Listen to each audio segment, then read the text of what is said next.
नमस्कार दोस्तों, welcome back. आप देख रहे हैं कॉफी विद सुमित जैन। दोस्तों, हमें एक चीज तो मालूम है कि भारत पाकिस्तान के अंदर युद्ध तो होगा ही होगा, लेकिन भारत में उससे पहले एक बहुत ही भयंकर गृह युद्ध भी होगा। ये आप मेरी तरफ से भविष्यवाणी नोट कर सकते हैं, और हर हिंदू को जो सनातनी है उसे ये वीडियो देखना चाहिए और शेयर भी करना चाहिए। मैं क्यों बोल रहा हूँ, आपके सामने पूरे तथ्य रखता हूँ। पाकिस्तान के पास सबसे बड़ा हथियार उसका परमाणु बम नहीं है दोस्तों, बल्कि भारत में बसे 30 करोड़ मुसलमान हैं।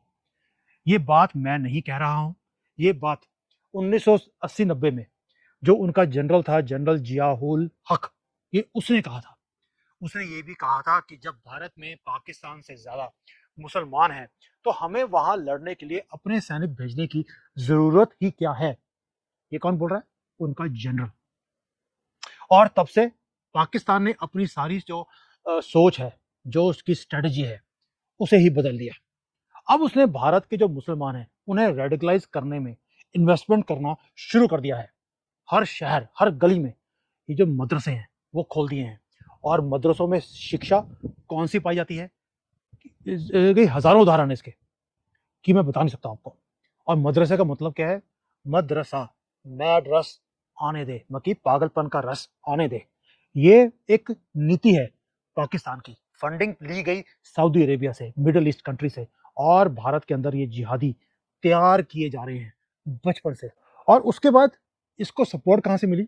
भारत में हमारी सरकारों की तरफ से, यानी कि स्टेट गवर्नमेंट्स हो, स्टेट सेंटर में जो थी कांग्रेस की गवर्नमेंट, उनकी तरफ से गद्दार नेताओं ने, इनने सबने मिलकर आग में घी डालने का भी काम किया। और आज अगर मोटा मोटा अगर हम आंकलन करें तो कम से कम 50% मुसलमान इस्लामिक कट्टर हो चुके हैं और गजवे हिंद की बातें करते हैं। संख्या में ये कितने हुए? 30 करोड़ का 50%, मतलब कि 15 करोड़ जिहादी भारत में ऑलरेडी है। जबकि भारत की जो सेना है उसके पास लगभग 15 लाख फौजी हैं। मतलब पूरे भारत की फौज से 100 गुना ज्यादा जिहादी हमारे देश में बैठे हैं। और अब अगर पाकिस्तान इन्हें भारत में दंगे फसाद फैलाने के लिए इस्तेमाल करे, या सिग्नल दे दे, तो क्या होगा? हर मुस्लिम के घर में हथियार भी पड़े हैं और उन्होंने अपनी संभाल के रखी हुई हैं इस्तेमाल करने के लिए हमारे खिलाफ। उनकी तैयारी है, हमारी क्या है? कुछ भी नहीं। और जो बाकी के 15 करोड़ हैं वो आपके साथ खड़े होकर इसका विरोध करते हुए नहीं दिखेंगे। वो भी क्या करेंगे?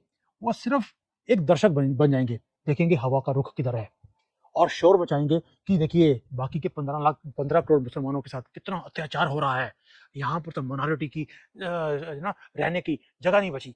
और इस शोर में सेकुलर मीडिया और हिंदू विरोधी जो विचारधारा वाले लोग हैं, नेता हैं, वो इनका साथ देंगे और रंडी रोना चालू कर देंगे।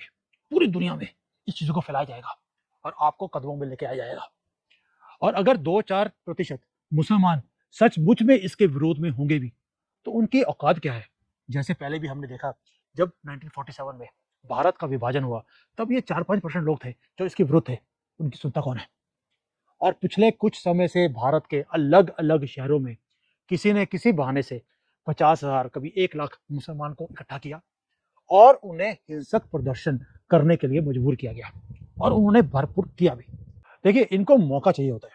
कभी ये क्या करते हैं, हिंदुओं के त्योहार होते हैं, उसके मौके पर ये कोई ना कोई पथराव करेंगे। इनका कोई पैगंबर है, उसके लिए उसके अगेंस्ट कोई गुस्ताखी किसी ने कर दी, भाई आप ही डिक्लेयर करते हैं किसी किसी ने गुस्ताखी करी है, उसके विरोध के बहाने में ये पता कराते हैं कि भाई विरोध हमने किया और इसका रेपरकेशंस क्या हुआ है। ये सब एक हथियार है, एक मैकेनिज्म है हमें टेस्ट करने के लिए। और ये पाकिस्तान नाप रहा है हमारी तैयारी कितनी है। अब आप सबूत देखिए, भारत में जब 1965 का वॉर हुआ था तब मुस्लिम रेजिमेंट सेना होती थी और जिसमें मुसलमान समुदाय के लोग थे। पाकिस्तान के साथ हमारा युद्ध हो गया, उन्होंने पाकिस्तान के साथ युद्ध में पाकिस्तान पर हमला करने से मना कर दिया था, तब जाकर उस रेजिमेंट को तोड़ा गया था। लेकिन सोचिए, इससे निपटने की हमारी तैयारी क्या है? हम समझते हैं सब कुछ सरकार करेगी, हमें करने की जरूरत क्या है? जिस दिन युद्ध होगा उस दिन सरकार करेगी, मैं मानता हूं। और जितना सैनिक उपलब्ध होंगे उन्हें उसे बॉर्डर पर भेज दिया जाएगा। और ये लोग क्या करेंगे? ये आपके रेल की पटड़ियां तोड़ देंगे, उखाड़ देंगे, गदर मचाएंगे, लूटपाट करेंगे और आप सेना की वेट करोगे, सेना बॉर्डर पर बिजी होगी। ऐसा ही कुछ 1947 में भी कलकत्ता में हुआ था, जब देश का विभाजन हो गया था। उस समय यही कुछ हुआ था और ये एक कड़वी सच्चाई है। लेकिन क्या आप इन 15 करोड़ जिहादियों को रोक पाओगे? हिंदुओं, आपकी तैयारी क्या है? जीरो। तभी सरकार ने ये पॉलिसी लेकर आए थे अग्निवीर। वो इसलिए थी कि हर एक घर में एक फौजी खड़ा होगा।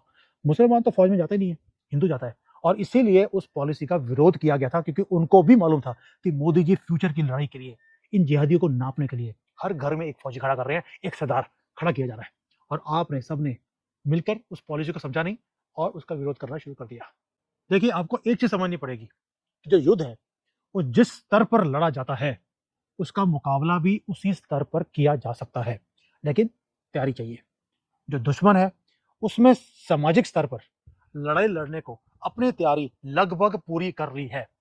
आप हिंदुओं, सनातनियों, आप सोए हुए हो। लेकिन मेरा आपसे क्वेश्चन है कि क्या हम इस दिशा में एक भी कदम आगे बढ़े हैं? इतनी वीडियोस बनाई हैं, इतना कुछ बताया है आपको, लेकिन नहीं। हम सारा दिन मोदी करेगा, मोदी है तो मुमकिन है, यही गीत गाते रहेंगे। हम क्या करेंगे? हमारे जो लोग हैं हिंदू वाले, वो पंक्चर लगा लेंगे, मुर्गियां बेच लेंगे, हजामत कर लेंगे। लेकिन ये जो देश को बचाने वाली बातें हैं, इसके अंदर हम अपनी शक्ति को जाया नहीं करेंगे।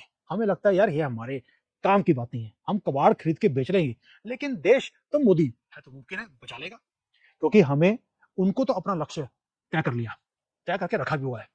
वो जो भी करेंगे अपने उसी लक्ष्य की प्राप्ति के लिए ही करेंगे। उनके कुछ लोग हैं जो पढ़े लिखे हैं, मैं मानता हूँ। इन मुद्दों पर सार्वजनिक रूप से वो आगे आते भी नहीं है, बोलते भी नहीं है। और जो सिर्फ आपको व्यस्त रखने के लिए क्या करते हैं, वो एक मुद्दा छेड़ देते हैं, उसके ऊपर आप बातचीत करते हो, आपस में अपने फैमिली में ही विवाद में पड़ जाते हो, और उसके पक्ष में या विपक्ष में आप एक गृह युद्ध शुरू कर लेते हो। और वो सिर्फ रात अपने आपने तो अपने रिश्ते बिगाड़ लिए घर के अंदर, और वो तमाशा देखते हैं आपके साथ। मैंने अपनी कई वीडियोस में देखा है, वो आते हैं उल्टी सीधी बात बोलेंगे, पीछे हट जाएंगे, आप उसका आंसर देते रहते हैं। अब मैंने भी आंसर देना बंद कर दिया, पहले मैं भी रिएक्शन देता था। जब से मैंने इसको स्टडी किया है कि इनका गेम प्लान क्या है, ये उनकी रणनीति का हिस्सा है, और जिसे हम हिंदू भांप ही नहीं पाते हैं, क्योंकि उन्हें किताब में दिया गया है ये सारी स्ट्रेटजीज, ये फेक किताब पढ़ते हैं। मैं आपको एक ही चीज बता सकता हूँ कि अभी भी समय है। इस समय रहते हम छोटे छोटे आपस में जो ये विवाद पैदा कर रहे हैं, मुद्दे खड़े कर रहे हैं, बिना बात पे भिड़ जाते हैं एक दूसरे के साथ, इससे बाहर निकलिए, एकजुट होइए, और इससे निपटने का कोई एक्शन प्लान हमें बनाना पड़ेगा और उस पर अमल भी करना पड़ेगा। अन्यथा वह समय अब आ चुका है, मुझे लगता है ऐसा आ गया है, आएगा नहीं, आ चुका है, कि हम विश्व गुरु बनते बनते सपना देखते रह गए और हमारा वर्तमान भी हमारे हाथों से निकल गया। इन्होंने यहाँ पे लाकर हमें खड़ा कर दिया है। और जब धर्म ही नहीं बचेगा तो ये धर्म धर्म की जो बातें करते रहते हैं, ये किस काम का आएगा? आज मुसलमानों ने ऑलरेडी बोलना शुरू कर दिया, बना लो मंदिर, कोई बात नहीं, तोड़ तो हमने देना ही है। क्यों? यही 15 करोड़ जो जिहादी ऑलरेडी हैं, 30 करोड़ है वैसे तो, उनमें से 15 करोड़ तो डिक्लेयर्ड है। उनको मालूम है कि हमारी सरकार जिस दिन आ गई, यानी कि मुसलमान की सरकार किसको बोलते हो? कांग्रेस को। जिस दिन हमारी आ गई, हमने मंदिर दोबारा तोड़ देना, और आप हमारा कुछ नहीं कर पाओगे, क्योंकि आपकी तैयारी नहीं, हमारी है। और ये लोग फालतू की बात पर, मुसलमान लगातार क्या कर रहा है? हिंदू धर्म को और हमारे जो देवी देवता हैं उसका अपमान भी करता हुआ आपको दिखता है। हमें धमकी भी देता है कि, और हम क्या कर रहे हैं? हम घर में चुपचाप राम राम जपते रहते हैं, और ये बोलते हैं कि अगर नहीं होगा कोई बात नहीं, कबूल कर लेंगे इस्लाम, पहले भी तो किया था। ये भाइयों, ये मैं पॉलिटिकल बात नहीं कर रहा हूँ, धर्म की बात है। और हमारे धर्म की रक्षा के लिए हमें ही सजग रहना पड़ेगा, और कोई नहीं कराएगा हमें। जो हो रहा है वो मुझे दिखता है। क्या आपसे ये बातें छुपी हुई हैं? सारी जो बीजेपी की पार्टी है वो समझ चुकी है कि, और ऑपोजिशन भी, कि जो हिंदू है वो अपने धर्म का पक्का ना था ना होगा। इसलिए खुले मंच पे वो हिंदू धर्म को अपमान भी करते हैं, और हिंदू अनदेखा कर रहा है, और वो हमें भी अनदेखा कर रहे हैं। क्यों हमें अनदेखा क्यों किया जाता है? क्योंकि हमें फर्क ही नहीं पड़ता। हम बस तिलक लगाएंगे और हिंदू धर्म के रक्षक होने का हम अहंकार पाल के बैठ जाते हैं, और घूमते रहते हैं कि मैं हिंदू। अभी बोलना शुरू किया, पहले तो ये भी बोलते नहीं थे। शरद पवार ने अभी क्या किया, उसने साफ भी कर दिया कि मुस्लिम जो है वो सरकार बनाती हैं। यानी कि हिंदू वोट की तो उन्हें जरूरत ही नहीं है, हिंदू तो वोट करने जाता भी नहीं है। यानी कि हिंदू की वोट जो है मिल भी जाए या ना मिले फर्क नहीं पड़ता। ये है आपकी औकात। और जो कांग्रेस के महाराष्ट्र के अध्यक्ष हैं, उन्होंने कहा मुसलमानों के कहने पर सरकार बनाई, मतलब हम हिंदू जो कि मेजॉरिटी में होकर भी हमारा कोई महत्व रहा ही नहीं है। और खुलेआम वो ओम हो, स्वास्तिक हो, हमारे चिन्हों को फक योर हिंदुत्व, ये वर्ड्स बोला जाता है, ये लिखा जाता है। लेकिन हमें हमें क्या, हम धार्मिक हैं, अहिंसावादी हैं, और हमें सिर्फ पूजा पाठ और साधना करके हमें ध्यान लगाकर बैठना चाहिए, दैट्स इट। इसके अलावा हम कुछ नहीं करेंगे। और ये जो भारी हम लोग प्रचंड करते हैं, प्रपंच करते हैं, ये तो ठीक है। लेकिन क्या आपने कभी देखा कि ये सारी चीजों का प्रभाव क्या पड़ता है? कभी सोचा है पाकिस्तान हो, बांग्लादेश हो, अफगानिस्तान हो, वहां पर जो हिंदू थे, क्या वो भी हमारी तरह धार्मिक नहीं थे? वो भी चुप बैठे हुए थे। और हुआ क्या था? वही हुआ जो उनके साथ होना था, जो हमारे साथ भी होगा। उनके मंदिर तोड़ दिए गए, पूजा पर रोक लगा दी गई। और अब वो कैसे पूजा करते हैं, कैसे अपनी आराधना करते हैं? वही छुप छुप कर, जैसे आज हम भी कर रहे हैं। और परिणाम ये है कि आधों के ज्यादा लोगों ने तो इस्लाम कबूल कर लिया और बाकी जो है वो भागकर भारत में आ गए। लेकिन हमें क्या, भाई हमने हमें क्या, वो आ गए, हमने उनको शरणार्थी बना दिया। मतलब हिंदुओं को जो वहां से भागकर यहाँ आए, हमने उनका हक भी नहीं दिया। और जब हम सीएए लागू करके उनको नागरिकता देने की बात करते हैं, तो यहाँ के मुसलमान विरोध करने लग जाते हैं कि भाई उन्हें नागरिकता नहीं मिलनी चाहिए। मुल्क बदल गया, इस्लाम की जो विचारधारा है वो नहीं बदली, वो अभी भी वही बातों पर टके हुए हैं जो पहले पार्टीशन के पहले थे। और एक नेता ने तो यहां तक ये भी कह दिया कि मुसलमान को तो पता है कि उसके बाप दादा के कफन या दफन कहाँ किए गए हैं। क्या हिंदुओं को मालूम है कि इनके माता पिता को कहां पर फूका गया था? लेकिन हिंदू है, उसे फर्क ही नहीं पड़ता। वो तो धार्मिक है, अपने साथ साथ दूसरे धर्मों का भी सम्मान करना जानता है। और अब यही विचारधारा हमारी कमजोरी बन चुकी है। इसलिए बार बार बोलता हूं, सनातनी हो, सनातनी रहना। अब सेकुलर का जो ये कीड़ा आपको कांग्रेस ने घूट घूट के पिलाया हुआ है, इसको उठा के बाहर फेंक दो। वरना वो, क्या मुसलमान सेकुलर है? क्या क्रिश्चियन सेकुलर है? फिर हिंदू को ही सेकुलर बनने के लिए मजबूर क्यों किया जाता है? क्यों? क्योंकि ये कीड़ा आपके लिए एक कमजोरी बन गया है, ये विचारधारा सेकुलर की। और तभी अब जो मुस्लिम सीना है वो ठोकर कहते हैं हमने 700 साल आपके ऊपर राज किया, जबकि हिंदू सनातन धर्म इस्लाम से भी पहले था। लेकिन हम कभी भी गिनती ही नहीं कर सकते कि हमने कितने साल राज किया था। सोचा कभी? और सनातन धर्म के मूल में अहिंसा कभी थी ही नहीं, वरना हमारे देवी देवताओं के हाथों में हमेशा हमेशा ही अस्त्र शस्त्र क्यों होते हैं? ये जो कीड़ा है हमारा अहिंसा का, ये शुरू किया गौतम बुद्ध ने, महावीर जी ने, और ये गांधी ने। हमें अहिंसावादी बनाकर पंगु कर दिया। और ये स्थिति है कि कोई हमारे साथ गलत भी करे तो हमारा हाथ ही नहीं उठता, शस्त्र उठाना तो बहुत दूर की बात है। मैं शुरू से कहता आया हूं, जितनी मेरी वीडियोस देख लीजिए आप, कि जो कल का कायर हिंदू था वो आज मुसलमान है। इसलिए मुसलमान आपको हमेशा कायर दिखेंगे, झुंड में आएंगे, अकेले नहीं आएंगे। और आज का जो कायर हिंदू है वो भी कल को, भविष्य में वो मुसलमान बन जाएगा। भविष्य इसका परिमाण अब दिखाएगा आपको, और आपके सामने, अब लिख लो मेरे से, यही होने वाला है। इसलिए बार बार बोलता हूं, हिंदुओं से विनती भी है कि अभी भी वक्त है, जाग जाओ। वरना जब ये पागलों की भीड़ आपके दरवाजे पर खड़ी होगी तो पछताने के सिवा आपके पास कुछ और हासिल नहीं होगा। सदा याद रखना, धर्म की रक्षा करना सबसे बड़ा धर्म है। लेकिन ये बात हम हिंदू अभी नहीं समझ पा रहे, लेकिन भविष्य इसका एहसास जल्द ही कराएगा। क्योंकि पाकिस्तान ने अपने जिहादी तो यहाँ खड़े कर दिए, हमने अपनी ना आरएसएस की सपोर्ट करी, ना बजरंग दल की करी, ना विश्व हिंदू परिषद की करी, ना ही बीजेपी की करी। और भारत में अगला युद्ध पाकिस्तान से होगा, लेकिन ये युद्ध नहीं, भारत के अंदर विश्व का सबसे बड़ा गृह युद्ध होगा। और ये किसने लिखा है? शिव प्रेरणा संस्था की तरफ से ये भविष्यवाणी करी गई है। बेहतर ही होगा कि हमारा जो सनातन समाज है अभी भी समय रहते हुए जागृत हो जाए। अन्यथा 22 जनवरी को महाराष्ट्र व अन्य देश के कुछ हिस्सों में प्रभु श्री राम की शोभा यात्रा पे जो इन्होंने अराजकता फैलाने की कोशिश करी, डंडे मारे गए हमारे लोगों के ऊपर, ये हमें सबक सिखाने के लिए बहुत बहुत कुछ है। और अभी भी बेहतर यही होगा कि अभी समय रहते अगर जाग जाएं, जो ये जिहादी समुदाय है इसे नापें और इसको क्षमा करने के बजाय खुद के अंदर जागृति लेकर आए कि भाई हमने इनका मुकाबला कैसे करना है। और जहां तक संभव हो उनका आर्थिक, सामाजिक आप बहिष्कार करना शुरू करें। इनकी दुकानों से सामान लेना बंद कर दें।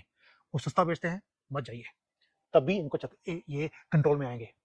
और आने वाली स्थिति में जब आप सक्षम हो गए, तब कोई दंगाई हमारी सनातनी जो शोभा यात्रा है इसके अगेंस्ट बोलेगा नहीं, और ना ही वहां पे पथराव करने की हिम्मत भी जुटा पाएगा। वरना जो कुछ हमारे साथ पिछले 700 सालों से होता आया है ये कभी रुकने वाला नहीं है। और उन्होंने तैयारी भी इतनी पुख्ता करी हुई है कि आपको अंदाजा भी नहीं है। पाकिस्तान वाले आज, मैं तो कितनी बार पाकिस्तान के चैनल्स पे गया हूँ, वो हमेशा बोलते हैं कि यार हिंदू कायर क्यों होता है। मैं उनको बोलता हूँ मुसलमान से बड़ा कायर तो कोई जमा ही नहीं आ सकता, क्योंकि जो हमारे कायर लोग थे हिंदुओं के वही मुसलमान बने। तलवार देखने से पहले ही उन्होंने कबूल कर लिया, और बाकी लालच में भी उन्होंने भी वहां पर कोई ना कोई एक आधी बोरी चावल की, आटे की दे दी, मुसलमान बन गए। और यही चीज आज भी हो रही है। हिंदू, अभी समय है जागने का, अभी सोने का टाइम नहीं है, वरना बहुत जल्दी ये आग आपके घर तक पहुंचने वाली है। आपको लगता है पड़ोसी के घर में आग लग रही है, मुझे क्या, उसकी लड़की को उठाकर ले गए, कन्वर्ट कर दिया, कलमा पढ़ा दिया, मुझे क्या। सानू की, ये सानू की जो आपकी मेंटेलिटी है, यही आपके हाथ से आपका देश, धर्म और सब कुछ सुख चैन ये छीन के ले जाएगी। और आप छुंछना बजाते रहना जैसे आप आज बजा रहे हो। और आपके पूर्वजों में से भी कईयों ने यही कुछ किया था। अब चॉइस आपकी है। ये जो मैं वीडियोस बना रहा हूँ, ये लोगों से बात करने के बाद जब मैं सुनता हूँ चीज़ों को, तब पता लगती है कि उनकी तैयारी कितनी है। आपको राम मंदिर दे दिया, ज्ञान वापी और जो मथुरा है, आप इसको लेके दिखाना, आपके पसीने निकल जाएंगे। उसमें तो 500 साल लगे थे, इसमें पता नहीं क्या कुछ निकलने वाला है। उन्होंने इतनी तैयारी करी हुई है और आप चैन से बैठे हो ये सोचकर करेगा तो मोदी ही, और मोदी है तो मुमकिन है। एक आदमी के ऊपर आपने सारा बोझ डाल दिया, खुद कुछ मत करना। मैं वीडियोस बनाता हूँ जहाँ पर मैं जितने अपने फॉल्ट लाइंस हैं उसको टच करता हूँ, आपको समझाने के लिए कि कहाँ कहाँ पे हमारी प्रॉब्लम्स हैं और इसका क्या क्या हल होना चाहिए। और लोग बोलते हैं सुमित जी आप बड़ा अच्छा काम कर रहे हो, अब लगे रहो, हम आपके पीछे हैं। और जब मैं पीछे मुड़ के देखता हूँ मेरे पीछे कोई होता ही नहीं। दोस्तों ये है हमारी प्रॉब्लम। और मुसलमान वो कंधे से कंधा जोड़कर दीवार खड़ी कर रहे हैं जिहादियों की, और आप चैन से बैठ के सो रहे हो। मर्जी आपकी है।